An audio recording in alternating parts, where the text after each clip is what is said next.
Hello again, rail fans. Recently, CSX took delivery of 10 brand new EMD locomotives. They are model ST70ace, and they're quite a bit different than anything I've seen before. They caused quite a stir when they got down here into Central Florida. CSX sent every one of them for service here in the Bone Valley. Now, I don't know if that was for just testing or if that's permanent service, but they are quite different looking locomotives, and we're going to see if we can't chase some of them down today.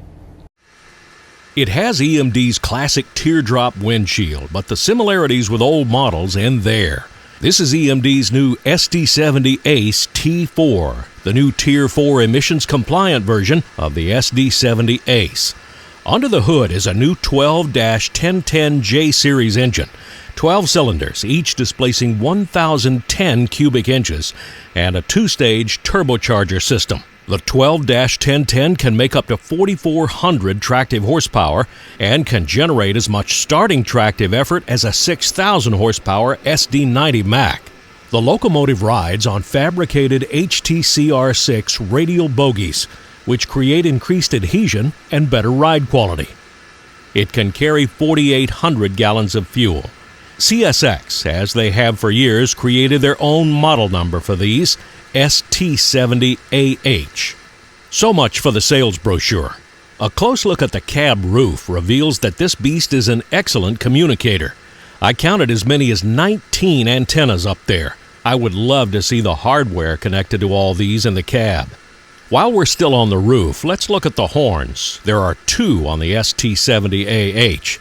Midway down and tucked right in front of the exhaust stacks is a K5 LLA horn, all bells forward on a low-profile mount. Looks like an Amtrak horn, but doesn't sound very much like one. And down on the back end, there is a two-bell K13B horn, facing rearward, obviously for backup moves. I started out my search at 78th Street in Tampa, where Bone Valley port jobs have to pass. But the main line was about to be occupied by a track inspector. He was just getting his truck lined up and his rail wheels down. He was going to inspect the AZA line to Bradenton, and that meant all of it. So he was backing up to the beginning of the subdivision. He then headed south with his track inspection. Main lines must be inspected regularly, up to twice a week depending on track class.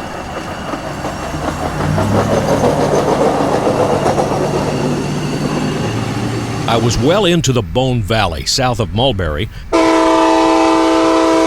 by the time I found and intercepted the first job with the new ST70aces.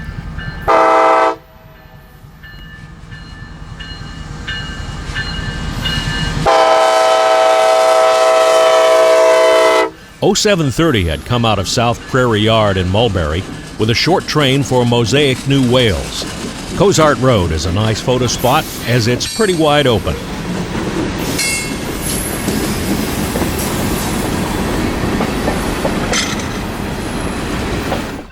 As I've said before, chasing trains in the Bone Valley is easy because the max speed almost everywhere is 30 miles per hour.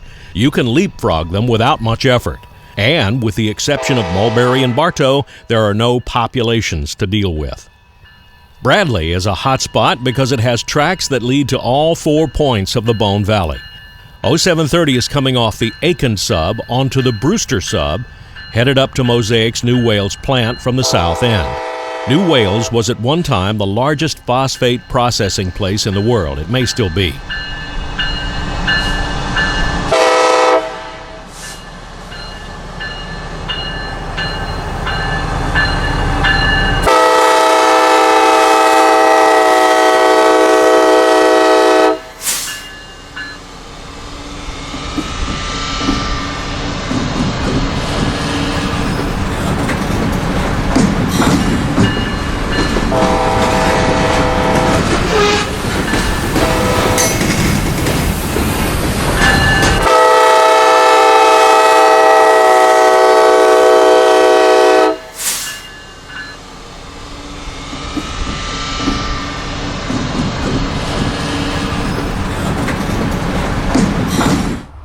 I drifted back up to the Valrico sub that runs along the east-west State Road 60 to find a K-train bringing up a string of loaded phosphate gons into Mosaic's Bartow plant. Unfortunately for me, no ST70s on this job. We are at Ridgewood on the ex-Seaboard Valrico sub.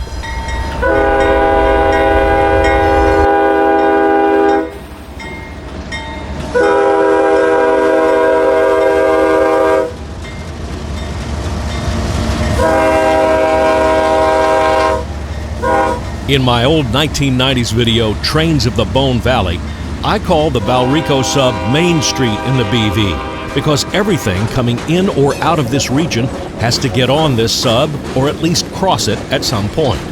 This is a K-train out of the South Fort Meade mine with freshly washed phosphate loads coming in.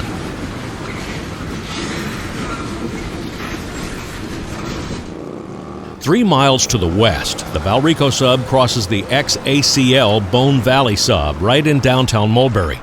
There's no question as to what the economic driver of Mulberry was and still is. Here stands what I believe to be the last Y-pattern signal still serving on the CSX in Florida. A few of us signal buffs have theorized that these models were used by the Seaboard at junctions with other subs and other railroads. They were at Baldwin, Plant City, Auburndale, TN Tower in Tampa, Live Oak, and out here at Mulberry.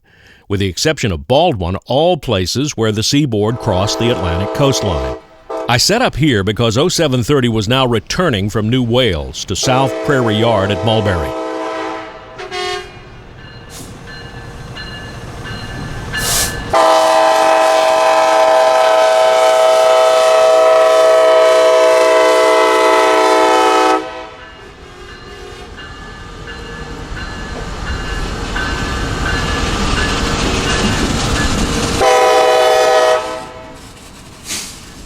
You can see on my lens that the summer rains were moving in, so I called it a day.